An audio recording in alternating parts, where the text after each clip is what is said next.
오늘 우리에게 주시는 하나님 말씀 함께 봅니다. 오늘 우리에게 주시는 하나님 말씀은 마태복음 8장 14절 15절 2절입니다. 그러면 다 함께 읽습니다. 예수께서 베드로의 집에 들어가사 그의 장과 열병으로 앓아 누운 것을 보시고 그의 손을 만지시니 열병이 떠나가고 여인이 일어나서 예수께 수종 들더라. 아멘. 오늘 말씀의 제목은 베드로의 장물을 고치심입니다. 그러면 본문의 말씀을 통해 함께 은혜 나누도록 하겠습니다. 이에 본문의 말씀을 보게 되면 예수께서 베드로의 집에 들어가사 그의 장모가 열병으로 앓아 누운 것을 보시니라고 하는 말씀으로 시작을 합니다. 오늘 말씀이 기록될 당시에 베드로라고 하는 사람은 갈릴리 해변의 가버나움에 살고 있었습니다. 요한복음 1장 44절을 보게 되면 베드로의 고향은 빌립과 마찬가지로 벳세다였습니다. 따라서 우리는 베드로라고 하는 사람이 벳세다에서 출생해서 결혼함과 동시에 가버나움으로 옮겨 살면서 어부 생활을 했던 것으로 볼 수가 있습니다.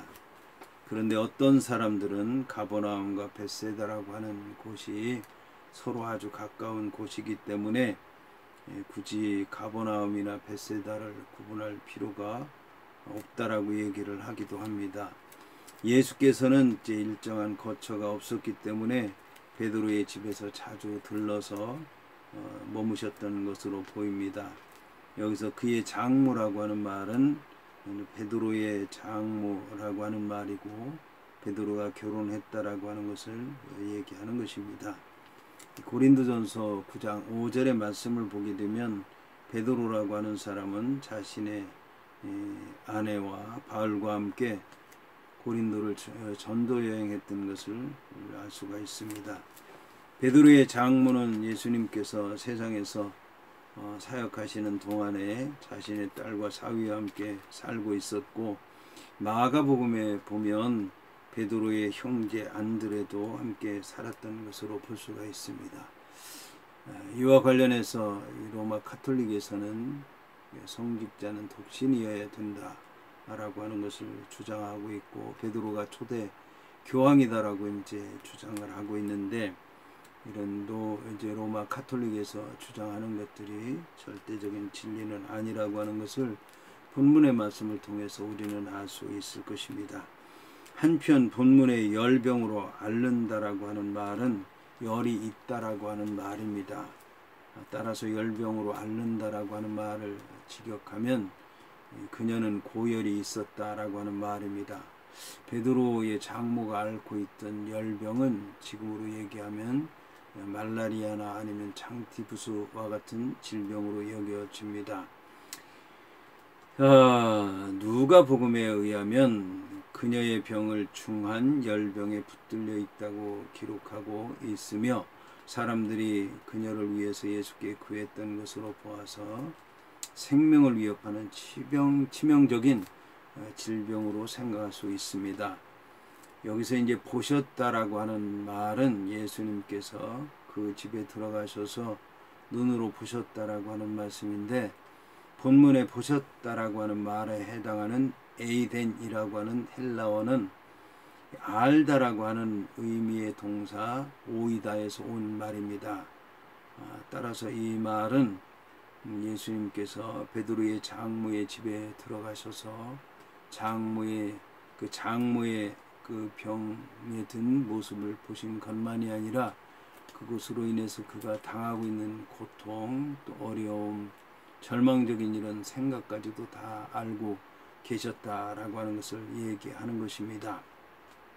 그래서 우리가 알아야 되는 것은 병 고치는 것도 중요하지만 이제 그의 마음의 상태라든지 질병을 통해서 고통당하고 있는 경제적인 사정, 또 주위에서 그를 바라보는 그런 이제 좋지 않은 시선, 이런 것까지도 치유 사역자들은 깊이 생각을 하고 또 기도하고 또 받아들이고 또 치유할 수 있는 그런 일들이 있어야 될 줄로 믿습니다. 이어서 본문은 그의 손을 만지시니 열병이 떠나가고 여인이 일어나서 예수께 수종 들더라고 말씀하고 있습니다.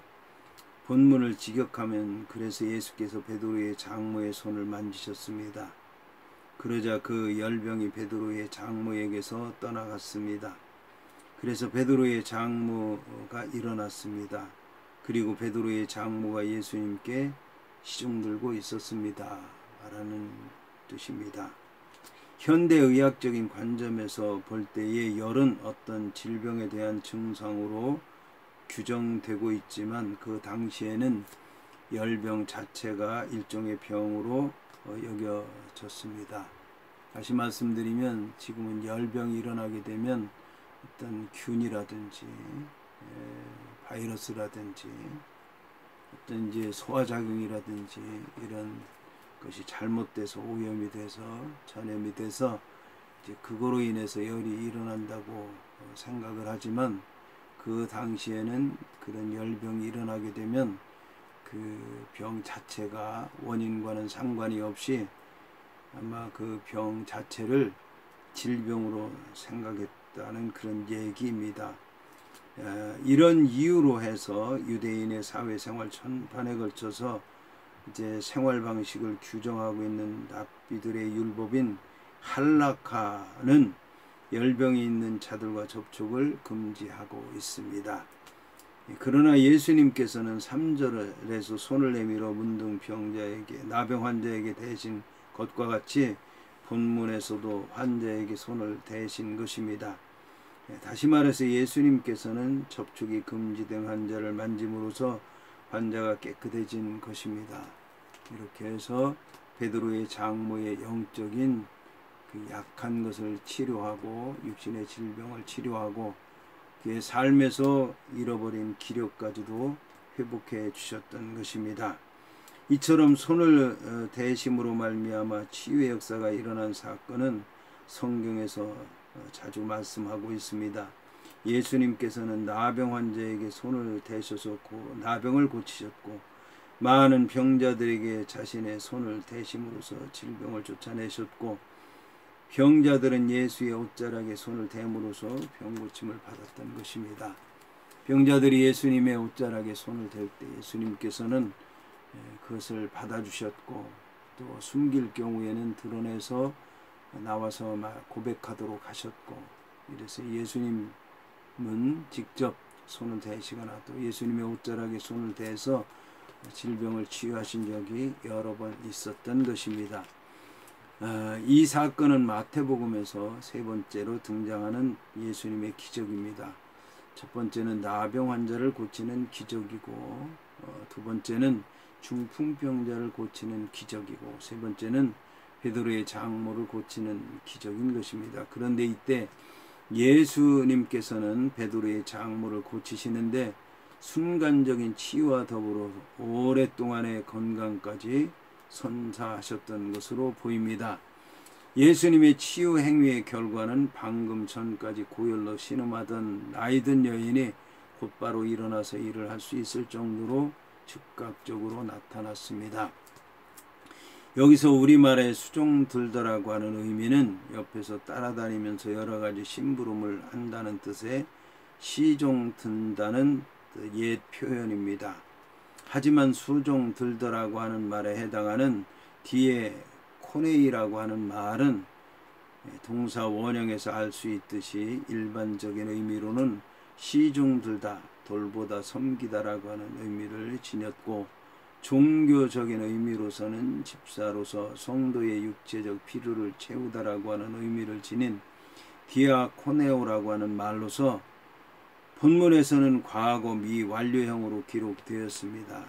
여기서 우리가 알아야 될 것은 과거 미완료형이라고 하는 것은 과거 한 시점에서 그 모든 게 다 끝난 것이 아니라 과거 그 시점에서부터 지금까지 그 행위가 끊어지지 않고 계속 이어지고 있다고 하는 말로서 이 믿음이 없어지지 않으면 미래에도 계속 된다는 그런 것을 의미합니다.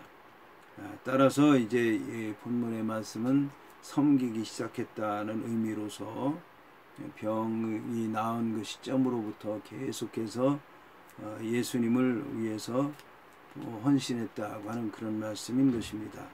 근데 수종 들었다고 하는 것은 단순히 심부름을 한다는 정도인데 쏙 들었다라고 하는 말은 예수님의 말씀을 이해하고 예수님의 뜻을 이해하고 예수님께서 행하시는 것을 이해하고 적극적으로 지혜롭게 예수님께서 사역을 잘 행하실 수 있도록 도왔다라고 하는 이제 그런 뜻인 것입니다. 여기서 우리는 구원받은 자가 자신을 구원한 주님께 기꺼운 마음으로 자발적인 마음으로 헌신하는 모습을 발견하게 됩니다. 한편 예수께라고 하는 말은 베드로의 장모가 여러 가지 예수님께서 하시는 일을 도우셨지만 그 중심은 그 예수님을 향했고 예수님 중심으로 예수님의 사역을 위해서 전적으로 섬겼다라고 하는 것을 얘기하는 것입니다.